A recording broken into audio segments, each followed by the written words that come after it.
The Fasting Book, the complete guide to unlocking the miracle of fasting, healing the body, sharpening the mind, energizing the spirit.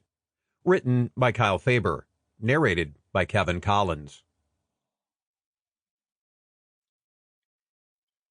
Copyright 2017 by Kyle Faber.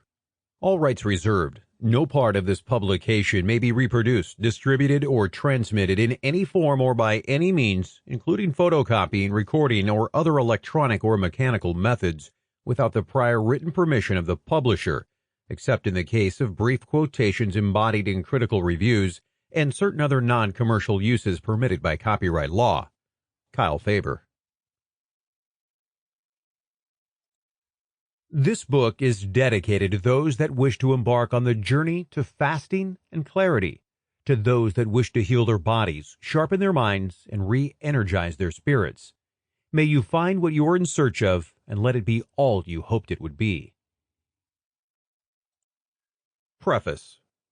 I think that the Dr. Tanners and those others who go 40 days without eating do it by resolutely keeping out the desire to eat in the beginning, and that after a few hours the desire is discouraged and comes no more. Mark Twain.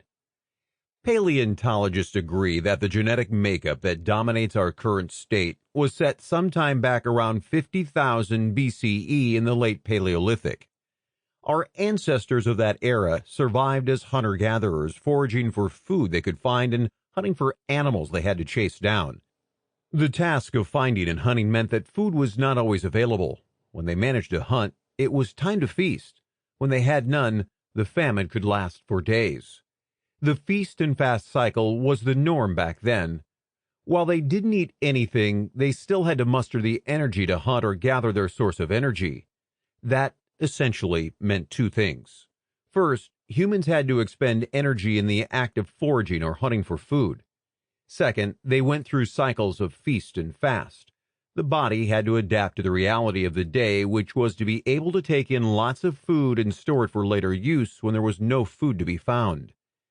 The process of evolution and natural selection basically set our body types to thrive in these conditions, and our genetic structure has pretty much stayed the same all this time since then. Fast forward 50 millennia, and the problem is that our ability to organize ourselves advanced faster than our body has been able to evolve and adapt. Civilizations, technology, and economics have allowed for the efficient distribution of labor and resources, which have resulted in the abundance of food.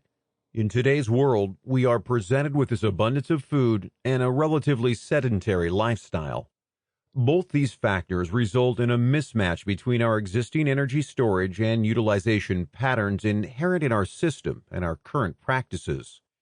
This results in extended weight gain, reduction in efficiency, chronic illnesses, and even fatality. Our bodies that were designed to accumulate energy stores and serve them up during periods of famine don't have the opportunity these days to go hungry and burn up the excess stores. Instead, we keep gaining the weight. That has a detrimental effect on our body, our mind, and in the end, what we think of as security and progress is actually what's killing us and robbing us of our potential. We all have some kinds of perceptions of fasting.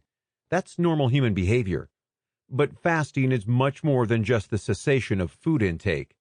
It's about getting to know the different parts of your mind, the various mindsets you harbor, and the motivations behind your actions and behavior. Fasting is a powerful act that binds the body, mind, and spirit in a way that empowers you. If you just want to lose the extra weight, then yes, fasting will help. But you should use fasting as a way to change your life and improve your fortunes. If you want to look and feel younger, fasting is proven to do that because it is able to activate the growth hormones that aesthetic doctors charge a bomb just to administer hormones like the HGH. Fasting is not an option. It is a necessity when you understand the body and what it is designed to do.